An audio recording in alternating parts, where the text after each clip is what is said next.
¿Cómo se realizan los aportes a seguridad social y para fiscales para los trabajadores del servicio doméstico por días? Cuando son trabajadores por hora, ¿cómo se hace?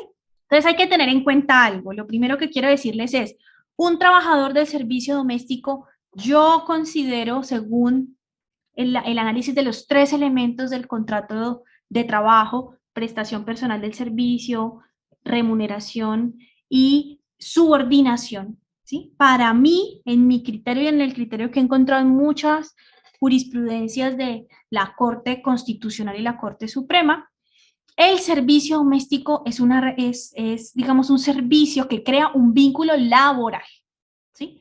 Independientemente del tiempo. Hay que tener en cuenta que no tiene nada que ver el tiempo que yo trabaje para determinar si es o no es un contrato de trabajo. Muchas personas dicen, ah, no, es que como usted trabaja solo 2 días, ¿eso qué va? Eso no es contrato de trabajo. Ojo, eso no determina el contrato de trabajo. Lo que determina el contrato de trabajo es si existe subordinación y prestación personal del servicio.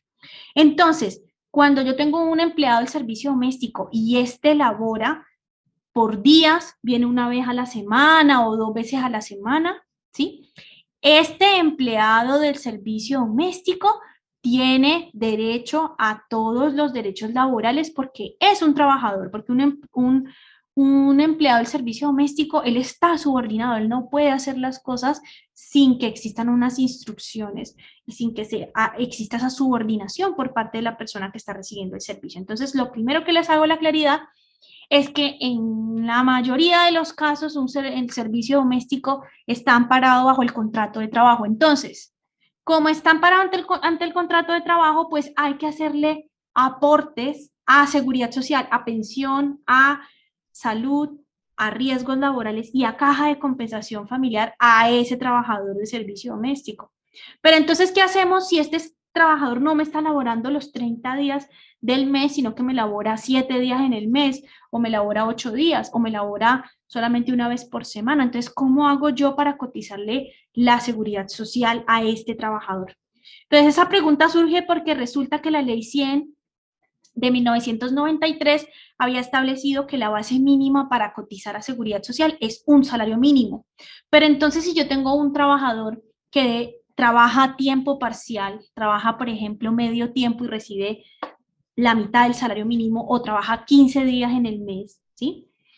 Pues digamos que sería un poco desproporcionado que el empleador pagara sobre el 100% como si la persona trabajara los 30 días o si ganara 30 días de salario, ¿sí? Entonces surgió para precisamente estas situaciones, para formalizar un poco, porque también tenemos que en el servicio doméstico hay mucha informalidad, para formalizar un poco esto, pues en el 2013 se estableció en el decreto 2616 la opción para el empleador para que éste no tenga que pagar 30 días de salud, pensión, riesgos y caja de compensación, sino que lo pueda pagar por semanas, ¿sí? Correspondientes al tiempo que la persona haya laborado, ¿sí? Entonces, esto es lo que nos trae la ley, el decreto 2616 del 2016, ¿sí? Ahora entonces este decreto nos dice cómo debe realizarse estos aportes. Entonces, como les decía, este decreto permite que yo pueda cotizar por semanas. Entonces, lo mínimo que yo puedo cotizar es por semanas, ¿sí? ¿Qué puedo cotizar yo bajo este esquema de cotización por semanas? Cotizo a pensión, cotizo a riesgos laborales y cotizo a caja de compensación familiar, ¿sí? No cotizo a salud. La cotización a salud no se realiza en el caso de cotización por semanas, ¿sí? Entonces eso es lo primero que hay que tener en cuenta. Entonces, ¿cómo se aporta? Para el caso de pensión, sistema de pensión y caja de compensación, en estos dos casos nosotros pagamos, dependiendo del número de días que la persona haya laborado en el mes, pagamos por semanas, ¿sí? En el caso de riesgos laborales, sí se debe pagar los 30 días. Entonces, ¿cómo es eso? De que dependiendo del número de días, entonces pensión y caja se pagan. Entonces, si yo tengo un trabajador que trabaja a tiempo parcial y ese trabaja entre 1 y 7 días, pues yo debo de cotizar por ese trabajador solo una semana. ¿Cuál es el valor de una semana? Pues ustedes tomen el valor del salario mínimo, divídanlo entre 4 y ya tienen el valor de una semana. Y ya con ese valor, pues pueden hacer los aportes a seguridad social sobre ese valor. Ese sería el IBC, que es la cuarta parte de un salario mínimo. ¿Por qué lo dividimos entre 4? Porque recuerden que todos los meses tienen 4 semanas y como vamos a pagar una semana, pues entonces lo dividimos entre 4. ¿Listo? Entonces, si una persona labora entre 1 y 7 días en el mes, yo debo de pagarle una semana. Si trabaja entre 8 y 14, debo de pagarle 2 semanas. Si trabaja entre 15 y 21, debo de pagarle 3 semanas. Y si ya la persona, este trabajador, labora más de 21 días, pues entonces ya aquí sí hay que hacer el aporte completo, ¿sí? Eso es lo que nos ha dicho la Corte y esas son las reglas que debemos de cumplir para realizar los aportes a seguridad social por semanas cuando tenemos un trabajador que sea por días.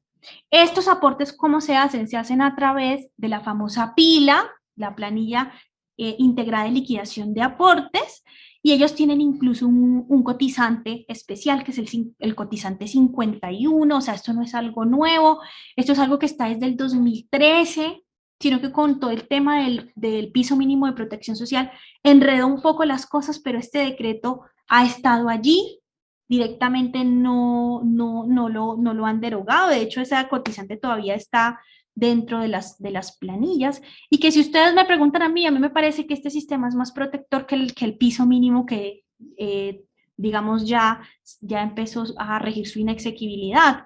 Sí, porque es que este sí permite los aportes al sistema, el otro lo que hacía era enviarme a otro sistema, que no era mi sistema, que era solamente un servicio social complementario, para proteger alguna que otra cosa. En cambio, en esta cotización por semana, yo estoy cotizando al sistema de pensiones, estoy haciendo aporte al sistema de pensiones. Ah, que no estoy cotizando 4 semanas cada mes. No, estoy cotizando 1, 2, 3 semanas, no importa, estoy haciendo un aporte para esa persona, ese trabajador está haciendo ese aporte. ¿Listo? Entonces, esa es la forma en la que se debe de hacer los aportes cuando yo tengo un trabajador por tiempo parcial. Debo saber cuántos días trabajo en el mes y dependiendo de esos días, entonces voy a pagar en pensión y en caja de compensación unas semanas. Puede ser 1, 2 o 3. Ya haré la cotización. En salud no se aporta y en riesgos laborales sí se debe aportar sobre 30 días. Disfruta de nuestra programación semanal. Suscríbete a nuestro canal, actualícese video